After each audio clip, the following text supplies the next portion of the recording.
நீங்க ரேண்டமா இந்த மாதிரி வச்சுக்கிட்டு ஒரு சரி ஃபர்ஸ்ட் டைம் தெரியாம தெரியாம போயிடுச்சு. முதல் மீட்டிங் நடந்துச்சு. அதுக்கப்புறம் விக்கிரவாண்டியில நடந்துச்சு. அதுக்கப்புறம் இந்த 2 சனிக்கிழமையா இதே பிரச்சனை. கூட்டம் அதிகமா இருக்கு, கூட்டம் அதிகமா இருக்கு. ஏதாவது அசம்பாவிதம் நடக்கும். ஏன் இந்த கிரவுட் கண்ட்ரோல் இம்ப்ரூவ் பண்றதுக்கு முயற்சிகள் எடுக்கல? உங்களுக்கு என்னன்னா, கிரவுட் காட்டணும். விஜய பார்க்கறதுக்கு அலமோதுது கூட்டம். திமுக, அண்ணா திமுக லீடர்ஸ் கூட இந்த மாதிரி பார்க்கறதுக்கு கூட்டம் வரல. அதற்காக இவர்கள் செய்த தவறு.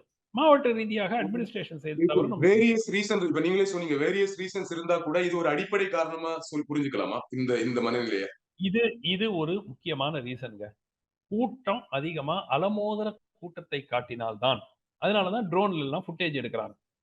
சோ தட் அந்த கூட்டத்த பார்த்து மக்கள் வந்து மிக பிரம்மாண்ட ஆதரவு இருக்கிறது. அப்படிங்கிற ஃபீலிங் வரணும். சி அது மட்டும் அதை ஒரு பெரிய தவறு என்று நான் கூற மாட்டேன். ஏன்னா, அது எல்லா அரசியல் கட்சிகளும் அதான் விரும்புவாங்க. எங்க தலைவர் வரும்போது அதான் பிரம்மாண்ட கூட்டம் வரும். ஆமா. பட் நீங்க உங்களுக்கு ஒரு பொறுப்பு இருக்குது.